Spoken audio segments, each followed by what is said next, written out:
This video is sponsored by Express VPN. The Great Emu War. In Australia in 1932, a strange war would see a conflict between humans and emus. Following the First World War, Australian and British veterans were given plots of land by the government so they could become farmers. These farmers were struggling to grow their crops in the difficult conditions, and the Great Depression had caused wheat prices to fall. From 1922, emus, the indigenous soft-feathered birds that are flightless, were a protected species, but they had become classed as vermin when 20,000 of the birds ate crops across Western Australia. The ex-soldiers turned farmers requested aid from the Australian military, asking the Minister of Defence, Sir George Pearce, for machine guns and ammunition. Major G.P.W. Meredith of the 7th Heavy Battery of the Royal Australian Artillery led 2 soldiers armed with Lewis light machine guns and 10,000 rounds of ammunition. They confidently believed it would be easy to take down the masses of emus at point-blank range with such a weapon. The war was postponed to the 2nd of November because of heavy rainfall. They traveled to the district of Campion, where they sighted around 50 emus and opened fire. However, the speed and ability to scatter into small groups made the emus able to dodge the fire and move out of range. Most got away and only a handful were killed. 2 days later, they spotted 1,000 emus and planned to ambush the birds. They again scattered and dodged the fire, even at close range, and only 10 emus were killed, and one of the Lewis guns jammed. One of the soldiers said, "The emus have proved that they are not so stupid as they are usually considered to be.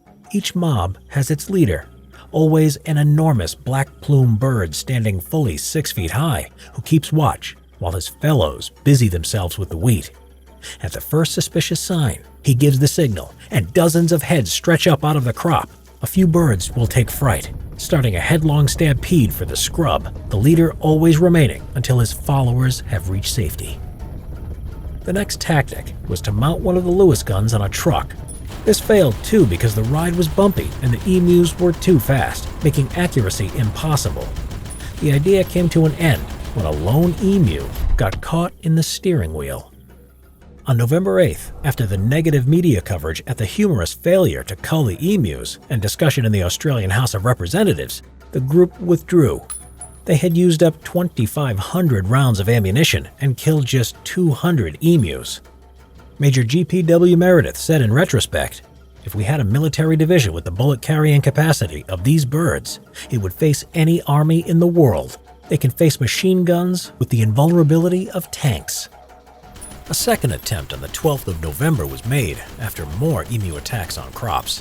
It was more successful, claiming 986 kills using 9,860 rounds at a rate of 10 rounds per confirmed kill.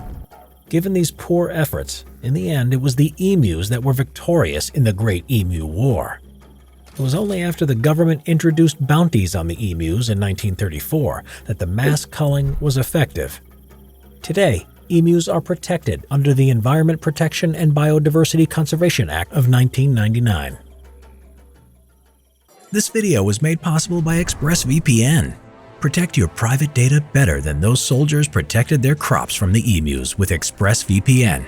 We use Express VPN when working on the Simple History channel abroad or in public Wi-Fi cafes. It lets you use the internet without being tracked, keeping your emails, downloads, and streaming private. Every time you use the internet without ExpressVPN, you're putting your sensitive data at risk. ExpressVPN costs less than $7 a month and runs seamlessly in the background of your computer, phone, or tablet.